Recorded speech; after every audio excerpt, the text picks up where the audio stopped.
Hi, and welcome back to Old Fashioned Graces. Hopefully you can hear me over the dishwasher, but this is the only time I have to record this, so we are going for it.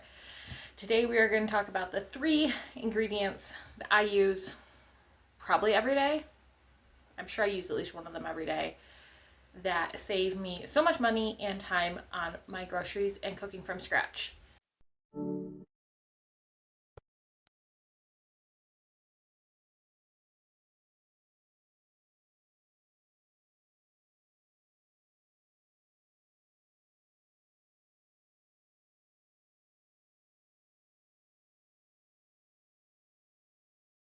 So we have potatoes, legumes, specifically these red, orange, different places call them different things, lentils, and oats. So we're going to start off with potatoes. These are a staple.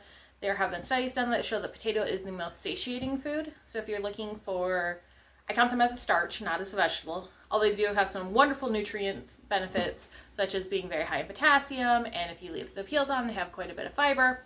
But I do count them as a starch. So we base our meals off of meat, a vegetable, and then a starch. So potatoes are one of the starches that we rely on frequently because they are so cheap, they are so filling, and you can do so many things with them. I mean, I'm sure you know all the things you can do with potatoes. Our favorite ways are oven fries, mashed potatoes, and just like fried in a pan potatoes. But we've cooked them lots of ways. We'll make scallop potatoes, baked potatoes, just like boil cube potatoes and then toss them in some olive oil and spices. Kind of like an herb potato. They're a potato. French fries, like there's a ton of options. But they are really affordable, especially we buy them in bulk, usually, from a potato farm that's near us. Well, it's about an hour away. It's close to my folks. So we will go and buy 50 pounds of potatoes at a time, and that'll last us for a month or two. And we are currently in the point where we are buying potatoes from the store, which is not as good, but still cheap, still works. I still highly recommend it. Next is lentils or legumes. So I grew up eating a lot of legumes. My husband did not. He is learning to like them. The reason why I like these red or orange lentils, different places call them different things, so much is that I can add a couple cups to whatever soup I'm making. And if you let them simmer long enough, a couple hours, or sometimes even as soon as an hour, not only do they cook all the way, they just disintegrate.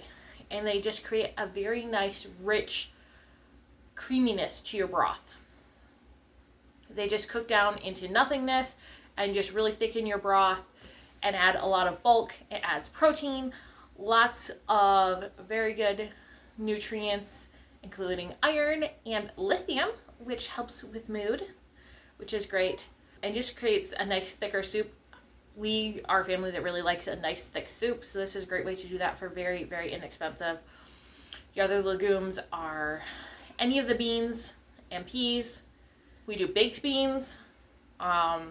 I'll occasionally do a bean soup. We put beans in our taco meat to stretch it further, so we do tacos usually once a week.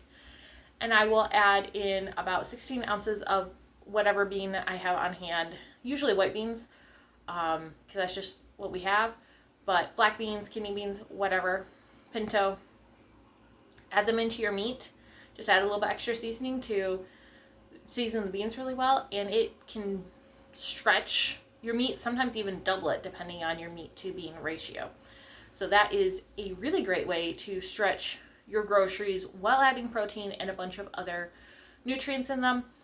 I prefer to soak them first in cool water. It helps with digestibility and honestly just with cooking, but you don't have to. So whether you are buying them and cooking them from dry or are using canned or home canned, you have a ton of options. There's a ton of different varieties. Find the recipes your family likes to use them in the best.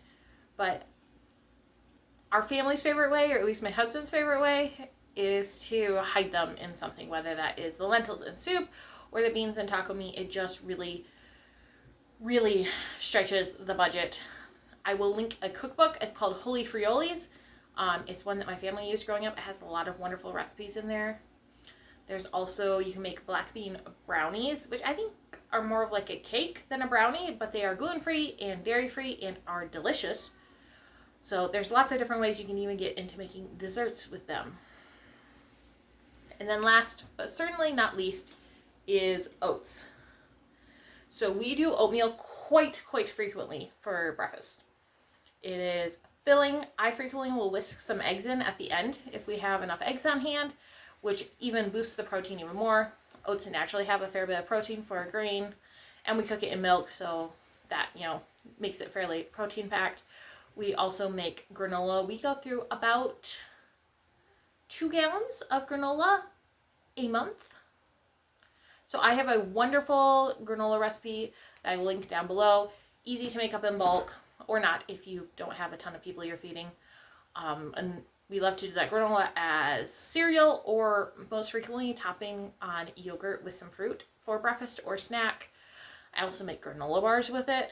I will link that recipe down below too. You can get gluten-free oats if you are gluten-free, or we do just regular oats. I get them from Azure Standard. They are probably the last time I checked, they are the best price that I have found for oats, and we get 50 pounds at a time, and that lasts us about 3, maybe 4 months, usually about 3 months, depending on how much we're doing. I also make protein balls with them. I'll link that recipe down below. Those are really good. I'll add them to different cookies to just add some fiber and protein and just help them stick with you a bit better. Let's see, what else do I use them for? I use oat flour in a lot of different things. And again, you can get that gluten-free and non-gluten-free oat flour. These 3 ingredients really help stretch our grocery budget. This is a pretty quick video. Each of the ingredients, obviously there's a ton of different ways to use them, a ton of different recipes that you can use. That is one of the reasons why I love them, is not only are they cheap and filling and have a lot of nutrients in them, but they are also very versatile, which I find very much helps our grocery budget to have variety in what we eat without having to buy a bunch of different things. So I hope you enjoy this video, and if you want more budget cooking, budget homemaking content, please like and comment, especially comment what you want to see. What we eat this week for dinner is something that you would be interested in. Please let me know.